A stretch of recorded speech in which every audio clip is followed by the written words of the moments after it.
Chapitre 3. Hello, hello!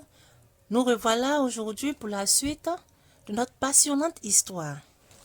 Quelques mois plus tard, Noëlla, assise très droite sur sa chaise, s'efforçait de ne pas bouger d'un pouce, redoutant de trahir sa nervosité devant la secrétaire qui se tenait en face d'elle. L'interphone la fit brusquement tressaillir. « Monsieur Samba va vous recevoir » annonça la secrétaire d'un ton de froide supériorité. Luttant contre la panique qu'elle sentait monter en elle, Noëlla se leva et se dirigea vers la porte indiquée. Elle y frappa un coup nerveux. « Entrez » fit aussitôt une voix grave. Elle prit une profonde inspiration et pénétra dans une pièce luxueuse au coloris somptueux.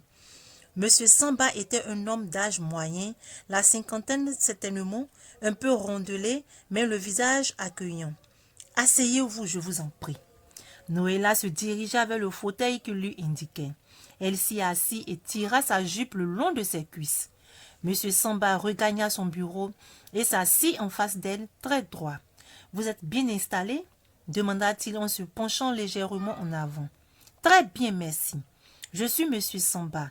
Je suppose que vous êtes là au sujet de l'annonce ?»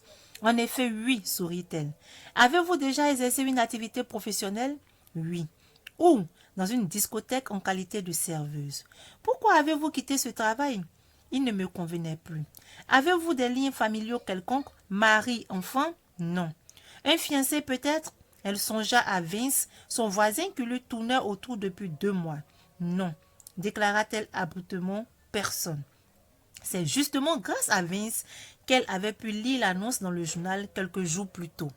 Famille prestigieuse, recherche gouvernante qualifiée pour s'occuper de sa résidence. Toutes les personnes intéressées peuvent contacter M. Paul Samba au 94 20 14 ou se rendre dans les locaux de ses bureaux, 6 à l'immeuble de la CNPS. Vince lui avait vivement conseillé de tenter sa chance, raison pour laquelle elle se trouvait en ces lieux. La voix de M. Samba la ramena à la réalité. « Savez-vous que vous devez résider chez vos employeurs presque toute l'année ?»« Oui, je n'y vois aucun inconvénient. »« Vous pourriez commencer immédiatement ?»« Oui. »« Savez-vous conduire ?»« Non, mais je peux apprendre. »« Bien sûr. » Il observa un moment avant de continuer. « Vous me semblez confiante, bien qu'un peu jeune, mais très dégourdie. Je suis prêt à vous mettre à l'essai. Même si vous n'avez pas toutes les qualifications requises, je veux bien prendre le risque de vous accorder votre chance. En général, mon instinct ne me trompe pas. Vous avez un passeport, j'espère? Oui, naturellement. Bien. Je crois que j'ai fait le tour. J'ai besoin de ce travail, monsieur. Vous en avez un besoin désespéré, on dirait. C'était plus une affirmation qu'une question. Oui, vraiment. Vous l'avez.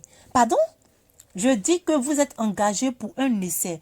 Oh, merci, monsieur.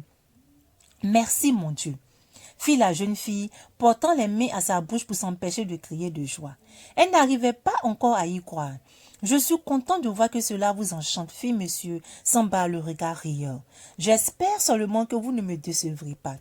Vous pouvez en être certain. Je vous remercie pour votre amabilité. Dieu vous le rendra, si vous le dites. Bien, j'ai été ravie de vous connaître, mademoiselle Kanza, et je vous souhaite bonne chance dans l'exercice de votre nouvel emploi. Voici l'adresse de la résidence. Vous serez attendu lundi matin à 8 h avec tous vos bagages. Je vous serai reconnaissante toute ma vie, monsieur, fit Noëlla en se levant.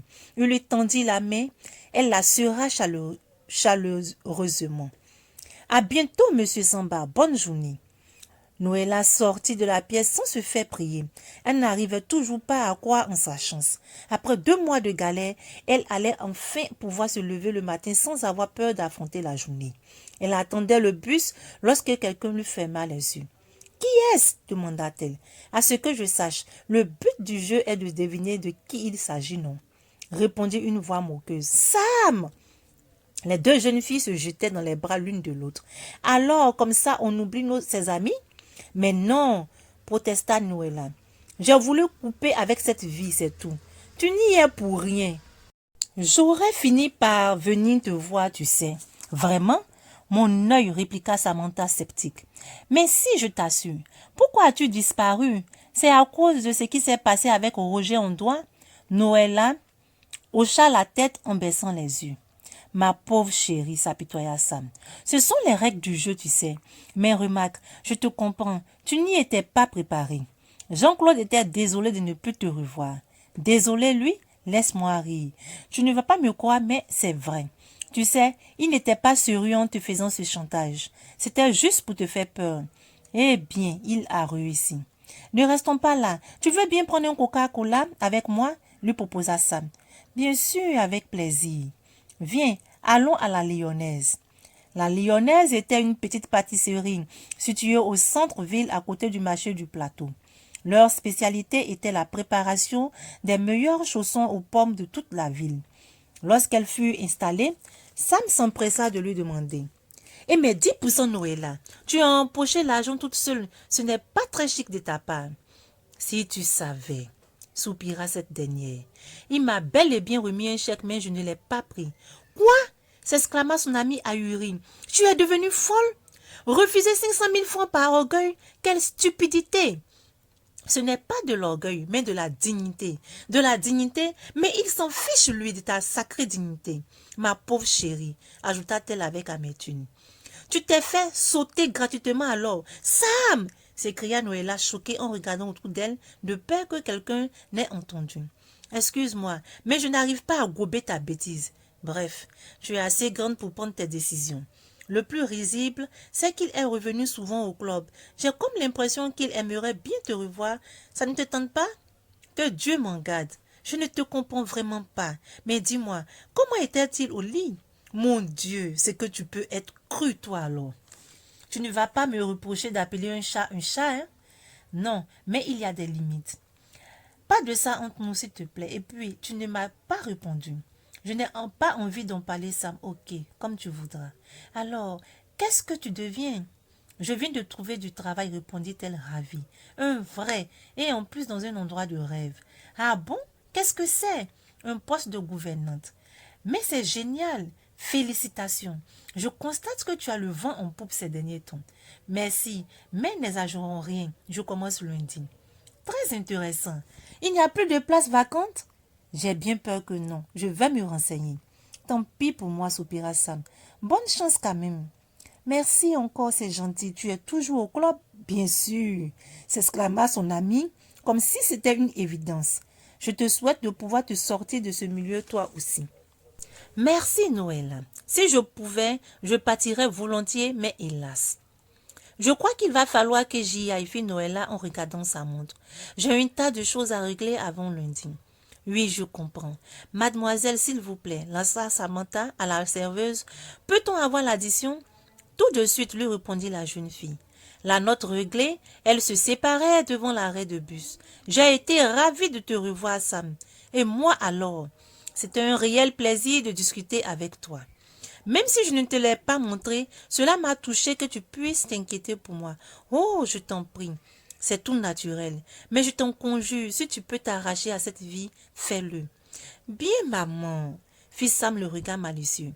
Je te promets d'y réfléchir, mais de grâce, ma puce, appelle-moi de temps en temps. Promis, juré, la rassura son ami en croisant les doigts. Allez, bye, dit Sam en lui plantant 2 grosses bises sur les joues. J'attends ton coup de fil. Croix de bois, croix de fer, si je mens, je vais en enfer, fit Noëlla avec de grands signes. De retour chez elle, la jeune fille passa le reste de la journée à arranger toutes les affaires dont elle aurait besoin pour son travail. Lorsqu'elle eut terminé, elle s'accorda une petite pause et alla s'allonger sur son lit. Même si elle se forçait de ne rien laisser paraître, Noëlla était tombée amoureuse du jeune homme et n'arrêtait pas de penser à lui. Une larme roula sur sa joue. Roger ne verrait jamais en elle qu'une fille de bar avec laquelle il avait couché. Qui sait? Peut-être ne se souvenait-il même plus de ce qui s'était passé cette nuit. Arrête de rêver, lui souffla la voix de la raison. Comment veux-tu qu'une simple fille comme toi retienne l'attention du président directeur général de l'une des plus grandes sociétés pétrolières de la ville? Non, elle n'était pas du même monde que lui. Eh bien, je vous remercie pour cette 3e partie. J'espère que cela vous plaira. Je vous dis à très bientôt pour la suite avec le chapitre 4. Merci.